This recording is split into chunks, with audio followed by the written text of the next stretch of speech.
সাধারণ কাঁকরোল দিয়ে যে এত অসাধারণ রেসিপি তৈরি করা যায় একবার দেখলেই অবাক হয়ে যাবেন। অনেকেই অনেকভাবে কাঁকরোলের রেসিপি তৈরি করে থাকেন। আজ আমি এই নিরামিষ রেসিপি কিভাবে তৈরি করব সেটা স্টেপ বাই স্টেপ দেখলে বুঝতে পারবেন এটা কতটা অসাধারণ, কতটা ইউনিক। তাহলে দেখে নেই, এখানে 4টে কাঁকরোল আমি ধুয়ে নিয়েছি। এবার কাঁকরোলের উপরে যে কাটা কাটা একটা আবরণ থাকে সেটাকে একটু কেটে নেব। একটা চাকু দিয়ে আমি এভাবে হালকা করে কেটে নিলাম। এবারে পাতলা পাতলা করে আমি পিস পিস করে কেটে নেব। আমি এখানে চাকা চাকা করে কেটে নিচ্ছি, চাইলে নিজের পছন্দ মতো কেটে নিতে পারবেন। আমার 4টেই কাটা হয়ে গেল। আবারও আমি একটা প্লেটে করে উঠিয়ে ধুয়ে নেব। এবার একটা মশলা তৈরি করব। এখানে 2 চা চামচ সরিষা দিয়ে দিলাম, সাদা সরিষা, 2টো কাঁচা লঙ্কা, লবণ। এখানে 2 টেবিল চামচ চিনে বাদাম দিয়েছি, কাঁচা চিনে বাদাম, আর দেব সরিষার তেল। এভাবে যদি পেস্ট করা হয় তাহলে এটা কোনো রকম তেতো ভাব থাকে না। জল দিয়ে এটাকে পেস্ট করে নিতে হবে, আর এটা অনেক দিন পর্যন্ত নর্মাল ফ্রিজে সংরক্ষণ করেও রাখতে পারবেন। এবারে একটা প্যান বসিয়ে দিয়েছি, প্যানটা গরম হয়ে গেছে। তেল দিয়ে দিলাম, তেলের মধ্যে লবণ আর হলুদ দিয়ে আমি কাঁকরোলটাকে প্রথমে ভেজে নেব। আমি লবণ আর হলুদটা তেলে দিয়ে দিলাম, আপনারা চাইলে কিন্তু কাঁকরোল মেখে ভাজতে পারবেন। কাঁকরোলগুলো আমি এখানে নেড়ে চেড়ে 7 থেকে 8 মিনিট ভেজে নেব, যাতে করে কাঁকরোল 80% মতো সেদ্ধ হয়ে যায়, ভাজাও হয়ে যায়। এটাকে নেড়ে চেড়ে ঢেকে ঢেকেই ভেজে নিতে হবে, তাহলে তাড়াতাড়ি সেদ্ধও হয়ে যাবে, সুন্দর করে ভাজাও হয়ে যাবে। আমি একটু নেড়ে চেড়ে ঢাকনা দিয়ে ঢেকে দিচ্ছি। ঢাকনাটা তুলে নেব, একটু নেড়ে চেড়ে দেবো যাতে পুড়ে না যায়। লাল লাল হওয়া পর্যন্ত আমি অপেক্ষা করব। আবারও একটু ঢেকে দিচ্ছি, ঢেকে দিয়ে ঢাকনাটা তুলে নিলাম। এবার কিন্তু কাঁকরোলটা ভাজা হয়ে গেছে, আমার 80%-এর মতো এখানে কুক হয়ে গেছে। তেলটা ঝরিয়ে এবার উঠিয়ে নিতে হবে। আমি সবগুলো এইভাবে উঠিয়ে নিলাম।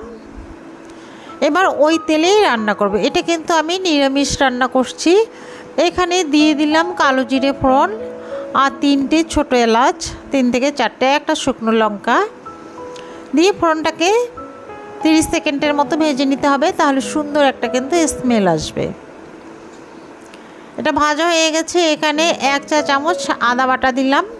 যেহেতু আমি রান্নাটা নিরামিষ করছি তাই আমি শুধু আদা বাটা দিয়েই করব। আপনারা যদি এমনি করতে চান তাহলে পেঁয়াজ রসুন দিতে পারবেন। আর এখানে দিয়ে দিলাম একটা টমেটো, যেটা আমি কুচি করে রেখেছি। টমেটোটা দিয়েও ভালো করে এটাকে ভেজে নিতে হবে, যাতে করে এর গায়ে যে কাঁচা গন্ধটা আছে সেটা চলে যায়। এখানে কিন্তু আমি সামান্য লবণ দিচ্ছি, কারণ আমি মশলাটা পেস্ট করার সময় লবণ দিয়েছি আর কাঁকরোলটা ভাজার সময়ও কিন্তু লবণ দিয়েছি, তাই আমি একটা বেশি লবণ দিলাম না। দিয়ে দিলাম 1/2 চা চামচ জিরে গুঁড়ো, আর এখানে দিয়ে দিলাম ছোটো চামচের 1 চা চামচ লঙ্কার গুঁড়ো,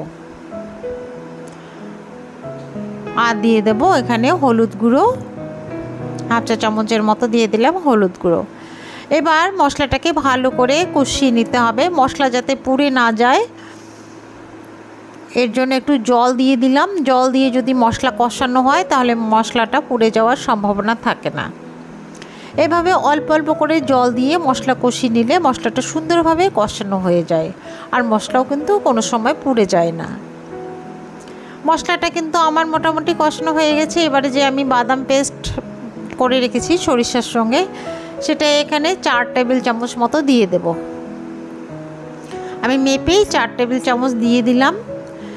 আর এই সময় হিটটা একটু লো টু মিডিয়ামের মাঝেই রাখবো। দিয়ে বাদামের পেস্টটা বা বাদাম আর সরিষার যে পেস্টটা সেটা ভালো করে দিয়ে কষিয়ে নেব। যতক্ষণ না মশলাটা কষানো হচ্ছে ততক্ষণ এটাকে কষিয়ে নিতে হবে। 7 থেকে 8 মিনিট আমি এটাকে কষিয়ে নিচ্ছি সুন্দরভাবে, যাতে কষানো হয়। মশলার থেকে যতক্ষণ না তেল ছেড়ে দিচ্ছে ততক্ষণই কষিয়ে নেব।